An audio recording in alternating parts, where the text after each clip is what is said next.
Hello friends, स्वागत है Excel के इस सीरीज़ में, वीडियो सीरीज़ में। आज मैं आपको होम टैब के अंतर्गत आने वाला, एडिटिंग ग्रुप के अंतर्गत आने वाला फिल ऑप्शन बताने जा रहा हूँ। फिल ऑप्शन के अंतर्गत हमारे पास यहाँ पर 5 से 6 ऑप्शन हैं। सबसे पहला है डाउन। अगर आप ऊपर का डाटा, जैसे कि हमारे पास यहाँ डाटा लिखा हुआ है इस सीट के ऊपर, इस डाटा को नीचे, तुरंत नीचे सेलेक्ट कीजिए। यहाँ पर इसको लाना है। ना आपको कॉपी करने की ज़रूरत है, ना आपको पेस्ट करने की ज़रूरत है। जस्ट आप सेलेक्ट कीजिए नीचे वाली रो को, डाटा में जाइए, डाउन कीजिए। जैसे ही आप डाउन पे क्लिक करेंगे आपका डाटा ऊपर से नीचे आ जाएगा। इसके लिए डायरेक्ट कमांड है कंट्रोल डी की। आप कंट्रोल डी दबाकर भी ये वाला डाटा ऊपर से नीचे ला सकते हैं। अब हमने डाटा को यहाँ लाना है। मान लीजिए आपने ये वाला कॉलम सेलेक्ट किया, आपको राइट वाला काम लेफ्ट में लाना है। तो जैसे ही आप कंट्रोल आर दबाएंगे या फिर राइट पे क्लिक करेंगे, ये डाटा ऑटोमेटिकली राइट साइड में कॉपी हो जाएगा। अब अगर मान लीजिए मैंने यहाँ पर अपना डाटा लिख दिया, इससे ऊपर वाले खाने में आपने अपना डाटा को कॉपी करना है।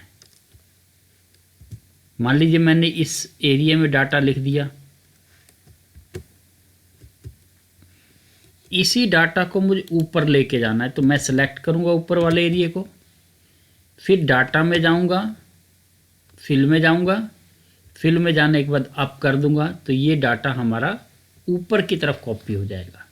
कहने का मतलब क्या है कि जहां आपने कर्सर रखा हुआ है उसके ऊपर वाला काम, नीचे वाला काम, दाएं या बाएं वाला काम ऑटोमेटिकली कॉपी हो जाता है अगर आप फिल की कमांड को चूज़ करते हैं। अगला ऑप्शन इसके अंतर्गत आएगा आपके पास लेफ़्ट का। जैसे आप यहाँ कर्सर रखिए, आपने फिल में जाना है और लेफ़्ट पे क्लिक कर देना है। जैसे ही आप लेफ़्ट पे क्लिक करेंगे, ये वाला जो डाटा है यहाँ पर कॉपी हो जाएगा। जो भी डाटा है वो किस तरफ कॉपी करना, लेफ़्ट में करना, राइट में करना, टॉप में करना, बॉटम में करना, वो आपके ऊपर, ऑप्शन के ऊपर डिपेंड करता है। सीरीज़ के अंतर्गत हमारे पास यहाँ पर सबसे पहले आप सीरीज़ का मतलब समझिए। जैसे हम यहाँ पर लिखते हैं 1, एंटर, 1 लिख दिया, एंटर, 2 लिख दिया, एंटर। अब हम इसको सेलेक्ट करके यहाँ से इसको ड्रैग करते हैं। देखिए, सेलेक्ट कीजिए, आप इसको यहाँ से ड्रैग कीजिए, ऑटोमेटिकली काउंटिंग स्टार्ट हो जाती है। अब मान लीजिए मुझे यहाँ पर कर्सर रखना है। अगर मैं चाहता हूँ इस कमांड को यहाँ से परफॉर्म करना, तो आप इसके लिए सबसे पहले एक वैल्यू लिख दीजिए, कर्सर उसके ऊपर ले आइए। कर्सर लाने के बाद आपने फिल में जाना है, फिल में जाने के बाद सीरीज़ पे जाना है, और सीरीज़ में जाने के बाद आपको ये चूज़ करना है कि आपने जो नई वैल्यू लिखनी है वो रो में लिखनी है या कॉलम में लिखनी है। सबसे पहले आपको ये चूज़ करना होगा। अगर आप रो पे लिखेंगे तो आपका जो नया डाटा है यहाँ पर ऐसे आएगा, इस तरह ABCD इस कॉलम में ऐसे आएगा। अगर आप कॉलम पे लिखेंगे तो आपका डाटा यूँ आएगा कॉलम के अकॉर्डिंग। तो मान लीजिए मैंने सीरीज़ को कॉलम में लिखना है। अब ये पूछ रहा है आपने लाइनर करना है। लाइनर मीन्स इसके अंदर कितनी वैल्यू ऐड करनी है। फिर आप यहाँ ये स्टेप, कितने स्टेप आपने इसमें ऐड करने हैं। मान लीजिए मुझे 10 स्टेप ऐड करने हैं, यानी 1 के बाद 10 ऐड हो जाएंगे, 11 आपका नेक्स्ट आंसर होगा। ये लूप की तरह चलेगा। लूप यानी 1 के बाद 11, 11 के बाद 21, और मान लीजिए मुझे इसको 1 लाख तक चलाना है। आपने 1 लाख लिख दिया, देन प्रेस कीजिए ओके।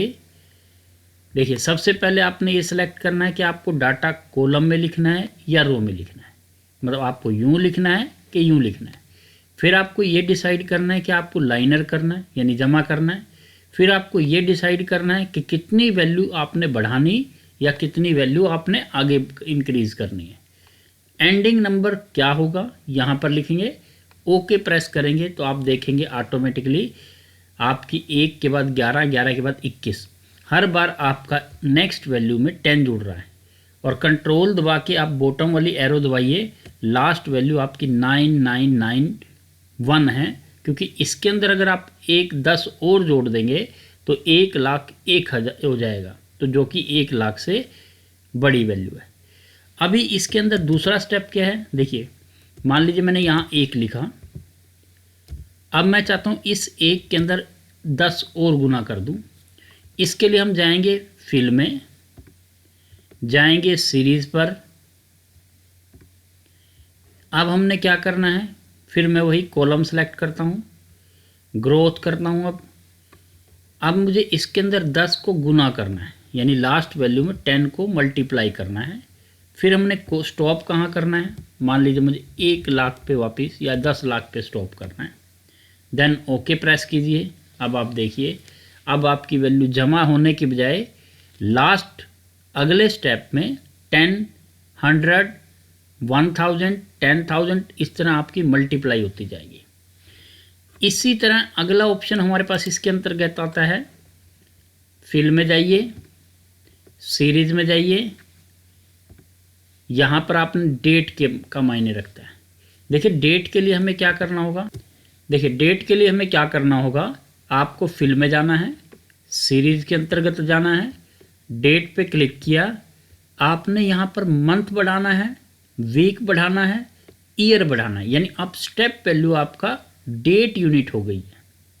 आपको मान लो ईयर बढ़ाना है तो आपने ईयर पे क्लिक किया, कॉलम में बढ़ाना है, रो में। अब मैं आपको रो में सिलेक्ट करके दिखाता हूँ, और यहाँ पर आपको लिखना है एंडिंग डेट, जैसा कि मैंने लिख दिया 1/4/2070। ईयर बढ़ेगा, 2070 तक चलेगा, ओके प्रेस कीजिए।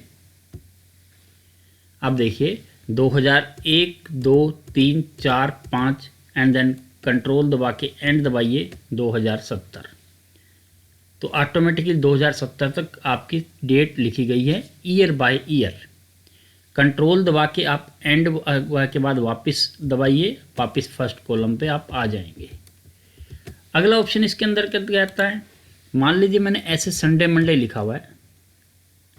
आप एक तरीका तो है संडे मंडे को यूं ड्रैग करने का, आप यूं ड्रैग कीजिए। ऐसे ही जनवरी फरवरी लिखा हुआ है, आप यहाँ से रेडीमेड इनबिल्ड होता है ये काम, आप इसको यहाँ पकड़ के इस कॉर्नर से पकड़िए और पकड़ने के बाद आप ड्रैग कीजिए, ऑटोमेटिकली जनवरी फरवरी आ जाएगा।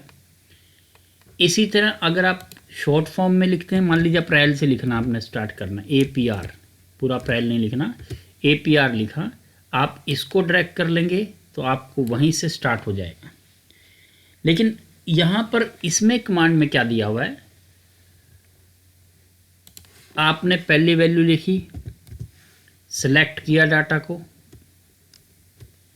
इसके बाद फिल में गए, सीरीज में गए, ऑटो फिल पे क्लिक किया, देन ओके प्रेस किया। आप देख रहे हैं संडे के बाद ऑटोमेटिकली मंडे तक वैल्यू ऐड हो गई है। इसी ऑप्शन के अंतर्गत अगला ऑप्शन आपके पास आ रहा है फिल में, जस्टिफाइड। अब मैं यहाँ पर क्या करता हूँ, यहाँ पर मैंने नेम लिखा, थोड़ा सा स्पेस दबाने के बाद सिटी लिखा, थोड़ा स्पेस दबाने के बाद सैलरी लिखा, देन आपने लिख दिया बोनस, एंटर दबा दिया। मैं यहाँ कर्सर लेके आता हूँ जहाँ पर ये डाटा हमारा लिखा हुआ है, D23 सेल में, D23 सेल में ये डाटा हमने टाइप किया हुआ है। अब मैं जाऊँगा यहाँ फिल के अंतर्गत, जस्टिफाइड के अंतर्गत, जैसे ही आप ओके प्रेस करेंगे ये डाटा आपका सारी लाइनों में अलग अलग वर्टिकली अलग अलग सेल में आ जाएगा। देखिए नेम अलग हो गया है, सिटी अलग हो गया है, सैलरी अलग हो गया है, बोनस अलग हो गया है। अंडू करके देखिए पहले ये कैसे था, एक ही लाइन के अंतर्गत यानी एक ही रो में ये नाम लिखा हुआ है, सिटी लिखा हुआ है, सैलरी लिखा है, बोनस लिखा है। जैसे ही मैं यहाँ पर फिल के अंतर्गत जाऊँगा, जस्टिफाइड पे क्लिक करूँगा, जो डाटा हमारा सेल वाइज है वो आपका नीचे आ जाएगा और अलग अलग कॉलम में आपको दिखाई देगा।